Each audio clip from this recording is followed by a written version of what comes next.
It all started with a very simple idea.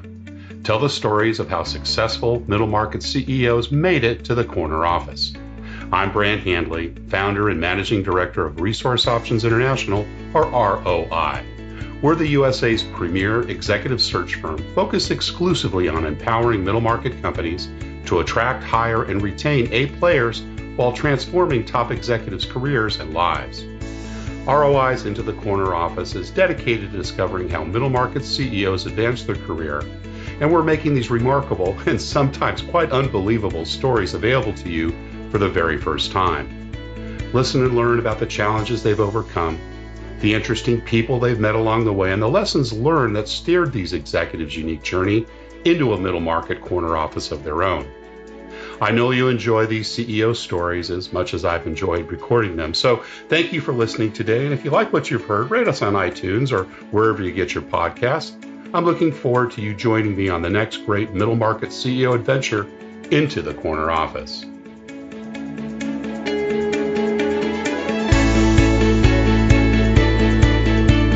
My guest today is CEO Jason Christensen. Jason founded NorthStar in 2000 and has overseen its growth to become one of the top 15 largest residential security and home automation providers in the nation. Prior to NorthStar, where he still serves as Chief Executive Officer, Jason worked for SalesNet Marketing and Eclipse Marketing doing pest control sales while completing his undergraduate degree at Brigham Young University. Jason Christensen, welcome into the corner office. It's good to be with you. Well, we always like to kind of start with the early years, and maybe you can tell us a little bit about that, where you grew up and what was your family life like? Sure. Yeah, I was third of 7 children. I grew up. Big family. Yeah. We had a big family. We grew up on a small farm. It was in Granger, Utah. My parents, my father worked in education. He was an elementary school principal. Oh, right. As was mine. Oh. Good profession. Did he have his college degree and study his credentials going into that role? Yeah, he did. And he got his doctorate in as well. As did mine as well. Very dedicated education. Was he in the public school system there in Utah? He was in the public school system, and he eventually ended up on a board of a school board, and eventually became a superintendent. So education was probably a pretty big thing in your household. Yes. And 6 brothers and sisters. I imagine mom was pretty much stay at home during those periods. Yeah, that's right. Yeah, stay at home. It was like I said, a small farm, and so I grew up doing a lot of like farm stuff. Can imagine, yeah. Up at 5:30, feeding the chickens and milking the cows, or what was kind of your typical day like growing up as a kid? Yeah. Basically, I was kind of responsible for the chickens mostly, and so that was my job. I did for a few years. I milked a cow and did some of that as well. And you said you were kind of in the middle of the bunch. Where were you in the pecking order? I'm third. You're third. Okay, got it. And with regards to schooling, then kind of got started, I guess, the day with that. And then walk to school, ride to school. Were you at the same school that your dad taught at or was principal at? No, I walked to school. Walked to school until high school. Right. And tell us a little bit about the influence your parents had. You know, obviously, I know from my dad, having been a doctorate principal teacher for many years, education was always stressed with, the kids as we were growing up. Was that something that, was true in your household too? For example, did you always kind of know you'd go to college? Yeah, I always knew I was going to go to college. And I think early on I had the goal to get a graduate degree. That was kind of one of the motivating things that I had set out for. Right. Even before you went and got your undergrad. Yeah, even before. Was the motivation because of the pursuit of business, or what made you think that you'd need to get a master's at some point in time, even before you went and got your undergrad? Yeah, I don't know. It's a good question. I just remembered even, when I was just a teenager, talking to people and I had, early on, I had just a goal I didn't know what I wanted to study. I didn't know, I didn't really have any idea other than uh, I knew I wanted to go to grad school. And so that being a goal, it kind of, um, it motivated a lot of the other steps along the way on, Sure. what I needed to do to be able to do that someday. Maybe Dad having a doctorate had a little bit to do with it. Did he Yeah. talked a lot about education? I don't know if he necessarily talked a ton about it, but obviously his example meant a lot to me. Absolutely.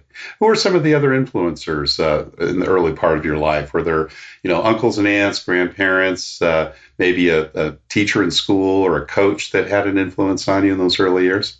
Well, I mean, you mentioned the family, and I guess for me, the individual who I admire most just for who he is my dad, and and not just because of I don't know, he didn't necessarily aspire to uh, massive business success or anything like that.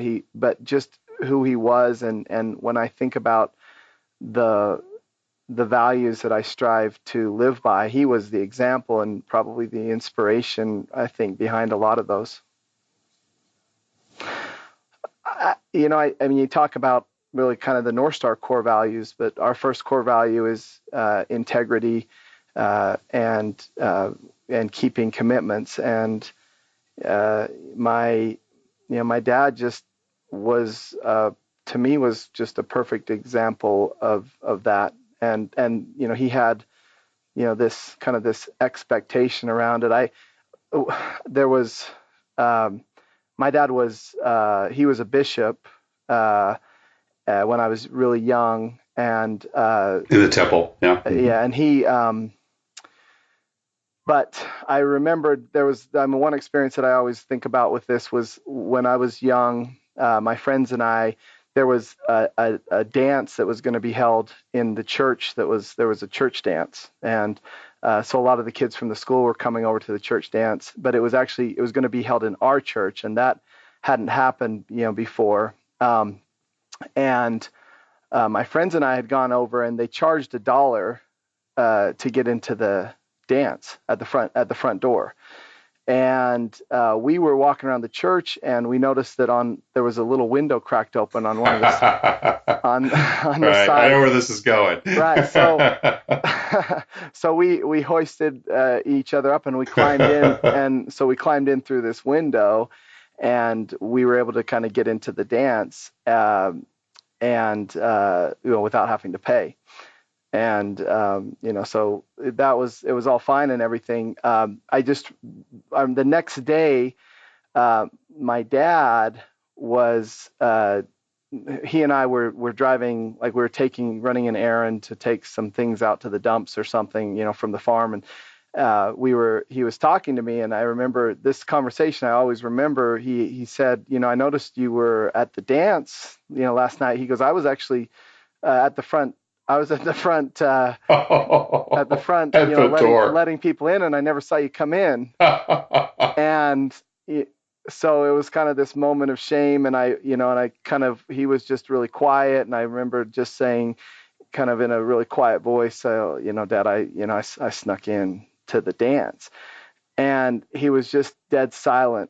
And it was to where like I could hear his breathing through his nose, even though we were driving. And then the only thing he said, he said to me, he said, an Eagle Scout. And it was the kind of this disappointment, that I felt right then from him. And he didn't have to say anything else, and he didn't get mad. You were an Eagle Scout. Yeah, I was an Eagle Scout. Yeah, and right. Anyway, so. Boy, those scars take a long time to heal, and sometimes it's good that they don't. I mean, that was probably a very memorable lesson. Did he make you reach into your pocket and pull out a buck? I don't remember that part. I remember the painful silence, and I just remember what he said. Taught you a lot about integrity. Yeah. He must have been a hardworking man too, because you obviously ran a farm and he also taught. So he was kind of at two jobs, wasn't he, for most of Oh his. yeah, he worked. Yeah, he worked nonstop, and that was another thing. I think he was just kind of an example of hard work. I think when you grow up on a farm, you're just kind of used to doing a lot of work, and that's just part of your life. And had he been multiple generations, his family in Utah, or had he been a recent immigrant to the area? What's the family line? My no, they both my father and my mother, they both were multi generations, Yeah. and where we lived on land, because I mean we lived in, it was West Valley Granger area, but my family had, going back multiple generations, had lived in that land, and they had farmed, been farmers in that part of the Traced valley. back to the Mormon immigration, I would assume. Yeah, yeah, Several generations they had back. settled that part of the valley, hundreds of years ago. Talk a little bit about school. Were you a good student, A student, middle of the road, struggling to catch up? Where did you kind of fall on the continuum there? Uh, I, yeah, I was a good student. I'd say I was a procrastinator, but I always came through in the end, I guess. That's You got it done, but it took a little longer than maybe you'd like. And were you distracted by other things? In other words, did you have sports or music, theater? What were kind of some of the things you did outside of class? I did some sports. I did competitive swimming. I wasn't necessarily great at it, but I did it from the time I was in like kindergarten or first grade. Yeah, I did it from the time I was like literally, 5 or 6 years old, through high school. Through high And it, school, yeah, yeah. it's a lot of time, a lot of practice. What about entrepreneurial things? Was there time for paper routes or selling Christmas cards, or did the farm and the sports and school pretty much suck up most of the time as you were growing up? I didn't do a ton of entrepreneurial things. I think we had so many chickens that my mom, she let me start actually selling eggs. And so that I Ah, it wasn't like a big thing, but I would make a little bit of extra money selling eggs, and then I don't know, I mean, when I was really young, my dad would pay me to, I had a good eye to pick the tomato worms off of our tomato plants, and so he gave me a nickel for every tomato worm I could find.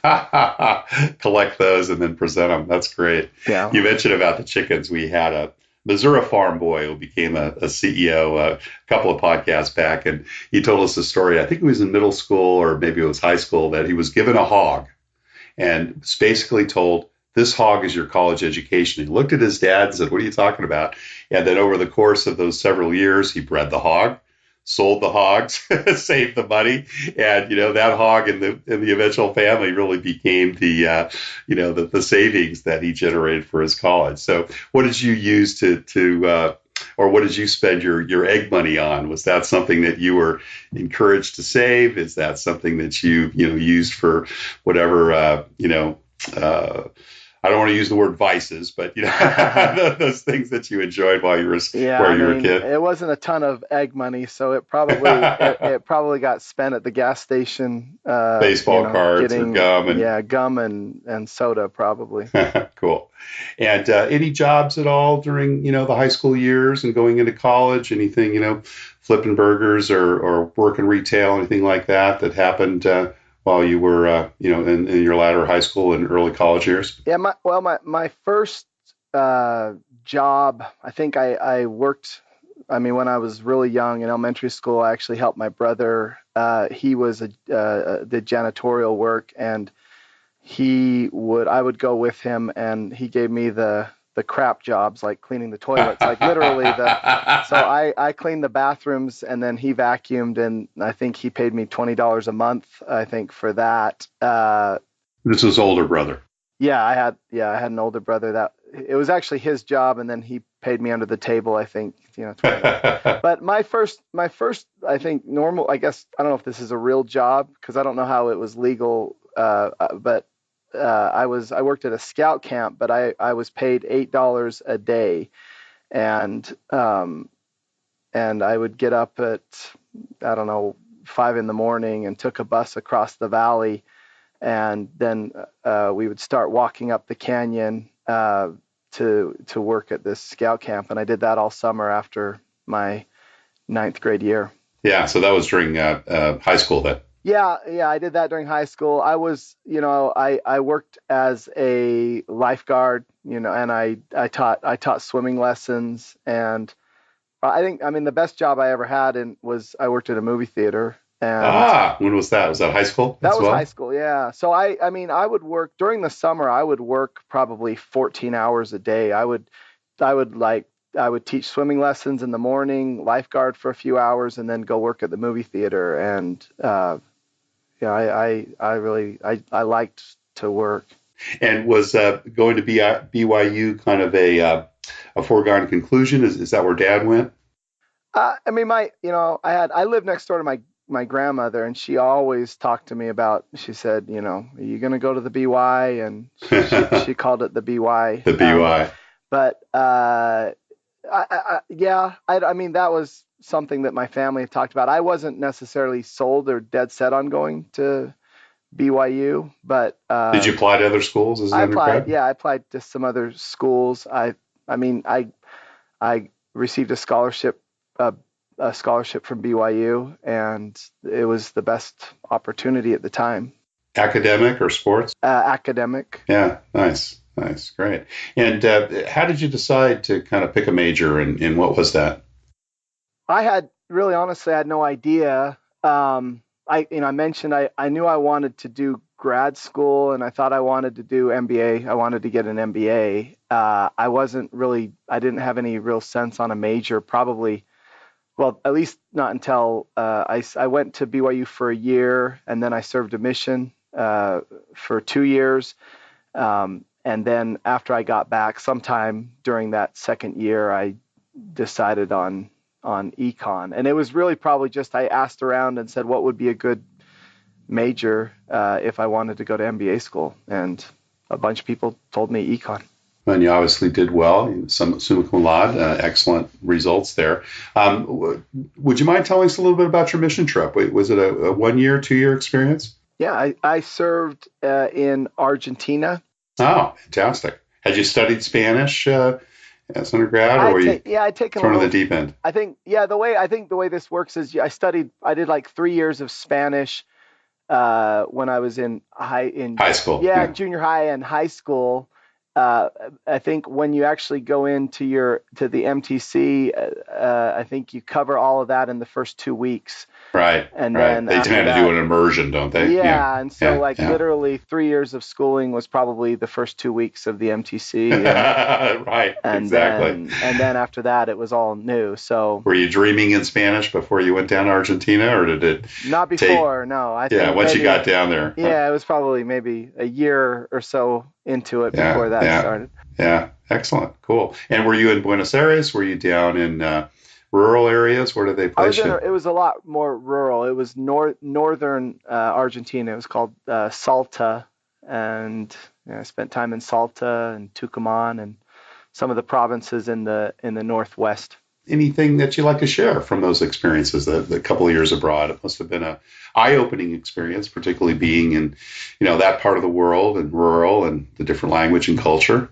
Yeah, it was an incredible experience. Honestly, I think what the most notable thing that happened was about in the middle of my mission. I was driving the mission car with another missionary late at night, and was probably driving a little bit too fast for where I was, and we ended up missing a roundabout, or not seeing the signs for a roundabout. It was kind of like on a freeway stretch, and so I was probably clipping along at like, I don't know what it was, 70 miles an hour, and then all of a sudden the road disappeared. The road disappeared, and I think found yourself on a circle. Yeah, they said the car flipped 3 times. Oh my goodness! And and we both were fine. We both climbed out of the broken windows and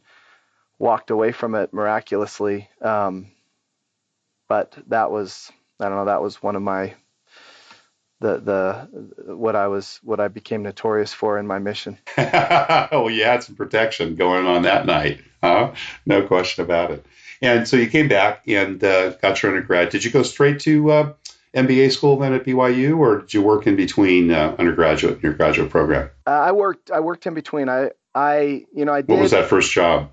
Well, I did sales the whole time while I was going in during my undergrad. So every summer I would go out and I would go do sales. I went out and knocked doors, did pest control sales. That's good. That's when you got started in that industry. Yeah, right? and that's how I got in the industry. But to me, that was a summer job. I didn't really look at that as any kind of a career at all. I didn't even think about it like that at all. So I took a job with Intel Corporation down in Arizona, and it was, it was. I had done really well in sales. Like I think my last summer doing sales, I had set these records. I made six figures, and then I took a kind of just a normal, entry level job, which at that time I think it was probably, maybe $35,000 a year or something. Entry level, just kind of out of college. Big change. Yeah. Yeah. Yeah. And so did you then, after Intel, come back to BYU, or or how long did you work before coming back from your master's? Well, I didn't, it was quite a few years after. Yeah. I graduated in 96, and then I didn't start my MBA until 2003. Well, tell us a little bit about some of those first jobs. So Intel, I think you were there just a year or two. Yeah. It was 2 years at Intel. I was hired, and the company that I had done sales for, doing the pest control, and I had sold and managed pest control. They had reached out to me in early in 1998, and the owner of that company had said he thought that they could go into home security, and so he asked if I would be interested coming back to that company and starting up the home security business for them. So they had been, for 10 years or something they had done, or 7 years they had done pest control only. And so I came back and started home security sales for them in 1998. Do you remember the first time you started managing people? My first experience managing people was in pest control. What are some of the early management lessons or experiences you had in that capacity? Oh gosh, yeah, that was probably the worst or the hardest experience, for me, was when I started managing. I just was all alone, and I was. Nobody gives you a manual. It's kind of like having kids, right? Yeah, no, I mean it was, and it's kind of you're just kind of thrown into the fire on it. I was out in Southern California. I was living in Azusa, California, and I was running a team of sales guys. I commuted four times a day to and from Pasadena, which is only like 12 miles. Yeah, but that can be an hour and a half. It took like an hour, sure. Yeah, like an hour, hour and a half, and then it was just really, really stressful. I was just taking on and doing so much by myself. I just was used to kind of working on your own. When things got difficult, it just meant you had to work harder and harder. And did you have older people reporting to you? Was it that kind of a scenario where you were managing folks that maybe were 5 or 10 years older? Were they your peers? Yeah, I had some older people. Mostly they were peers. The guys that were selling were peers, but there were some older. And any specific lessons from those first management experiences that you kind of take with you today? Well, finally, I remember at the end of the summer, they had told me I could hire somebody. And so I hired an admin. I had a really hard time, though, giving her anything to do. Right. Because I held on to things. You were very used to doing it on your own, right? I was so used to doing everything myself. But I remember distinctly, two things that happened. I I was dating a girl, and she came out and visited me in the middle of the summer. And the day before she was going to go home, I was so just completely stressed out. I remember, and it's kind of embarrassing, but I just remember like knowing that she was going to leave the next day. I like broke down, and I just started like crying. Like I was like, just because, and I didn't, and I was like, yeah, it was just because I was just taking on so much myself, and then finally, when we hired the company, let me hire that assistant, I remember she said, she's like, you really need some help. Like, Let me take over some of this stuff. She was like, you seriously need some help. Cause it was just, it was like working like 16 hours crazy. a day. So did she help you? I mean, did she start taking things off your plate, or did you learn to delegate through that role? I mean, a little bit, I guess, that was one of those hard lessons. I think maybe, yeah, I started to, in that experience. We've all had good and not so good bosses over the years. Tell us some of the lessons you've learned from some of your previous bosses, good or bad. I had a really great regional manager when I did pest control. I think probably he just really, I think he helped me really feel just kind of good about myself and my own abilities. I think the company at the time, right before the summer, he asked if he could come talk to me. He told me that the company wanted to fire me because they didn't think I was taking it seriously enough leading up to the summer. And for me, I was just focused on my school during that time. And but he told me that he stood up for me, and that he had told them he wasn't going to fire me, and and I think that proved to be a good decision. I did really well for them once I shifted and I transitioned into the job in the summer. So you've obviously gone through various positions now, of course, as a CEO. How would you say your leadership style has evolved over time, Jason? That's a really good question. It's changed obviously a lot. And, for me, where in this case too, with NorthStar, it started out basically where, I was doing everything. I was doing payroll. Well, it was a startup, right? Didn't you legal. Take that on your own? It was a startup. Yeah, it was a startup. So I worked in a little 200 square foot office and did everything. And today we have a couple hundred sales reps. We have 150 corporate employees, and probably all in maybe 500 or 600 employees. That's quite a shift, quite a change.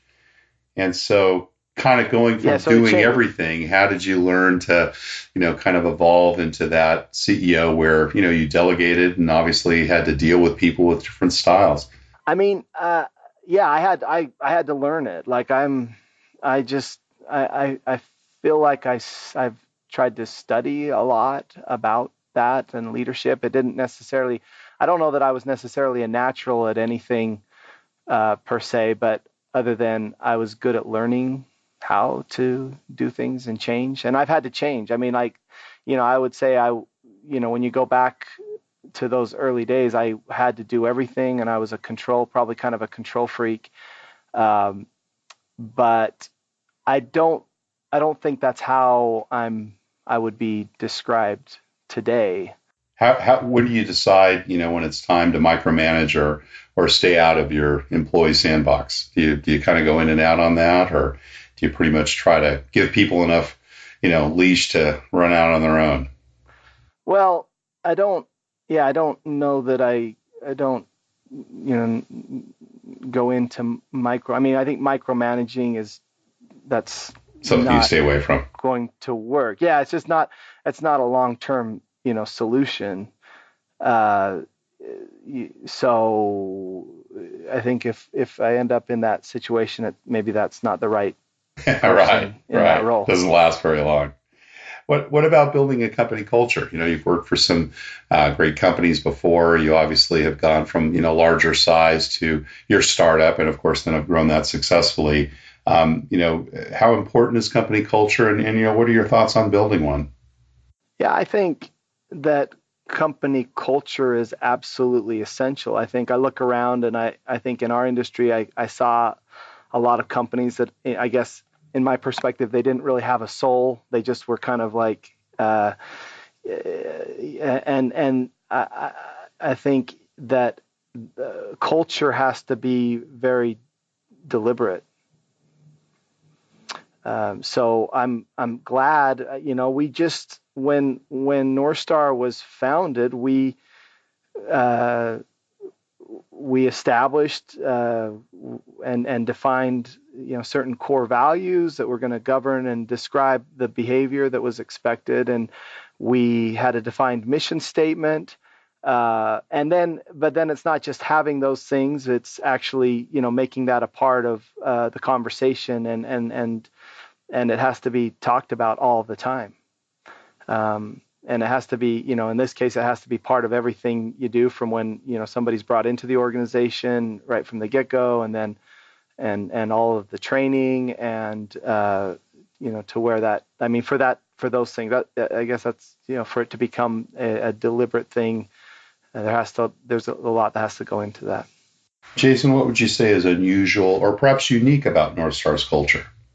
I think we've been really consistent right from the very beginning, and I guess I feel like it's unique in the sense of just how significant, how meaningful the core values, the original core values, have been, for our company, and then just really continually being deliberate in how we've tried to live out the original mission, of the company, that really, largely that, it hasn't changed in almost 20 years. Can you share a little bit about that? What is the mission or vision, or some key points from it?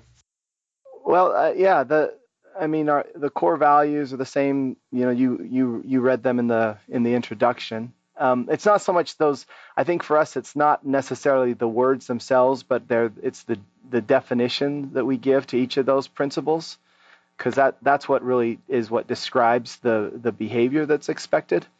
Integrity means a lot of things. We define it as we keep our commitments, and that's it. So it's very specific. And then, well, what does that look like, and how does that play out? And, some of those things. Our definition of accountability, I had never heard before. I thought it's kind of a unique definition. It's we take responsibility for our results, and then that there's a whole conversation of what does that mean, and that's something we could talk about that for an hour, but so that those things, those elements, I think those have been very important. And then also, there has to be an authenticity around those as well. Like they can't just be words up on a wall. We have to strive to live those, and those principles have to govern the choices that we're ultimately making as a company. Let's talk a little bit about hiring, and I know we're getting close to time here, so we've just got a few more questions. But what do you look for when you're making bets on the people you invest in or hire, Jason? Well, I've always made the cultural fit like a key part of it, and having a conversation or giving a sense of when an individual comes into that, asking questions to help try to identify what the governing principles are for that individual, and then you got to be willing to sort of draw a line on certain things, and decide what's acceptable, what's not. Yeah. And, do you do a lot of interviewing and hiring yourself? In other words, beyond the people that, would be direct reports, are you engaged in the interview process with, say your executive team's hires, et cetera, or is that something you don't spend a lot of time doing?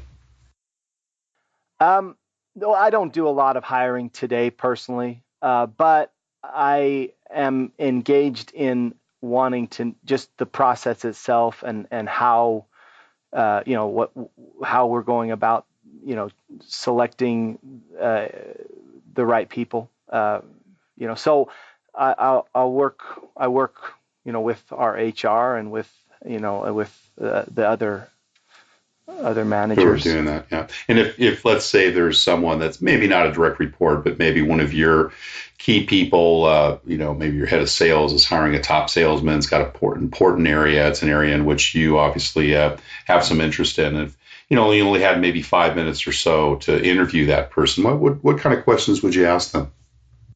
I like to ask behavioral type questions personally in an interview. I like to ask them, tell me about a situation where this happened, or tell me about, when you had to, confront somebody for, breaking a company policy or something. I mean, it obviously depends on on what the position, on the role, but I like to ask behavioral questions because it really allows you to kind of dig in and really understand how that person operates. Well, Jason Christensen, you've been very generous with their time. We appreciate it. We have one last question we always ask our CEOs, and it's kind of what career and life advice would you give to someone with their eyes on the corner office, or to be a successful entrepreneur like you? Oh gosh, I wanted to. I mean, originally I thought that I wanted to be in this, maybe in this kind of a position someday. I thought that the path would be through getting an MBA, and but it ended up, I did get an MBA, but in this case I started a company, and then I've had to. For me, it's probably a little bit different because I had to completely evolve as the company grew.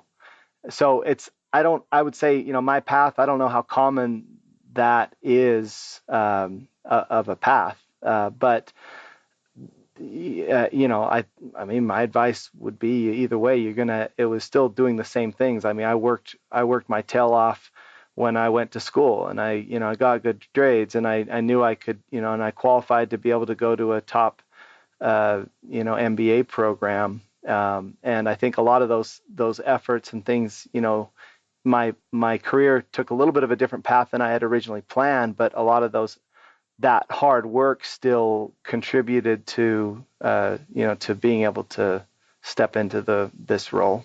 Well, Jason, thank you again. We really enjoyed hearing your journey into the corner office. Thank you. Thank you for listening to Into the Corner Office with Brant Hanley. We hope you enjoyed hearing our guest CEO story as much as we did. If you want to hear more CEOs reveal their journey into the corner office, please subscribe via iTunes and tell your friends and colleagues. For more information about Brant, Resource Options International, and the mighty middle market, visit www.goforroi.com. We look forward to having you join us for our next episode.